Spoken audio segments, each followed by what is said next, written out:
Colts had a season which just really wasn't what a lot of people had expected from it. Their offensive line regressed heavily. Matt Ryan wasn't what they wanted when we brought him in. And at the heart of it, Jonathan Taylor just didn't live up to what we kind of hoped from him. Rich, what do you see there being hope for Jonathan Taylor managers going into 2023? I think there's always hope, isn't there? It was a very disappointing year, whether it be from a production standpoint, whether it be from a health standpoint.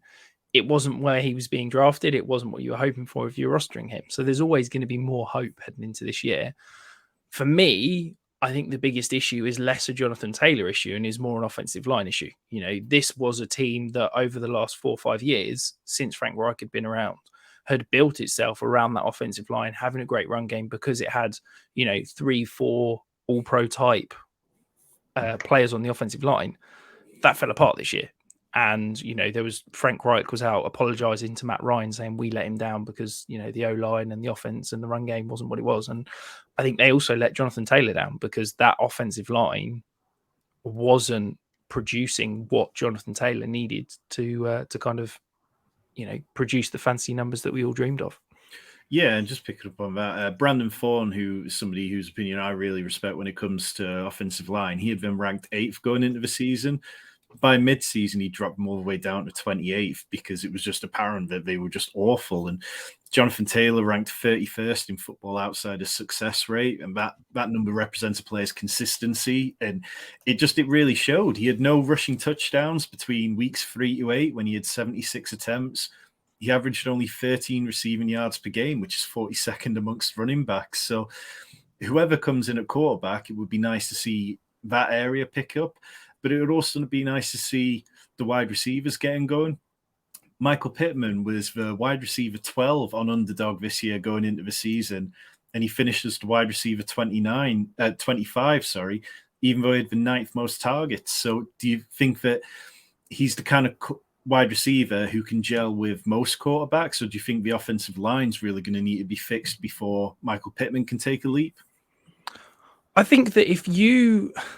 I don't like doing this, but I'm going to do it. If you look at Michael Pittman's stats with Matt Ryan under center, he was a fantasy star. Okay. He played 11 games with Matt Ryan at QB. If you prorate those across the season, that's 154 targets, 110 receptions for 1,076 yards and only 3 touchdowns. That's the wide receiver 9 overall, despite the fact he only would have scored 3 touchdowns. Now, if Michael Pittman had finished the year as the wide receiver 9, I think everybody's celebrating and saying how much of a stud he is. Just because he had 6 games where he was catching passes from Nick Foles and Ellinger, it was a joke. I think that Michael Pittman is a very talented player, and I think that he can produce those wide receiver 1 seasons, but he needs a quarterback, and I think that quarterback is, a massive alarm. It's basically been a revolving door since Andrew Luck retired. It's been veteran quarterback after veteran quarterback that they've brought in.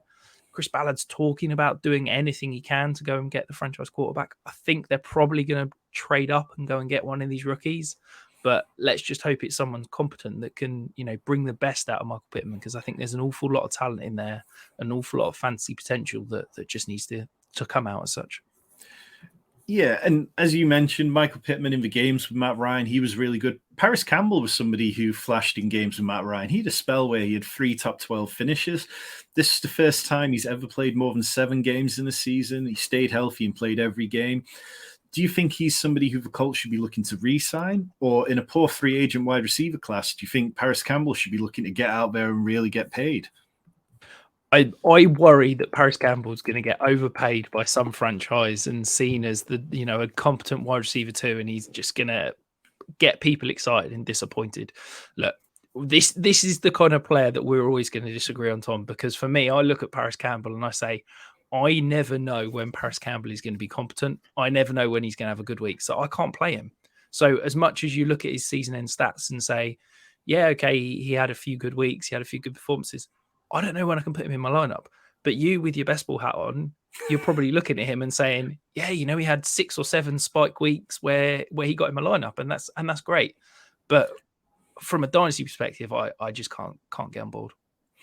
Yeah, I think he's somebody that if I had on a roster right now, I think is a good time to have him on the roster, because if he does get to free agency and he will get paid in a poor class, then there'll probably be a sell window where you can move him on.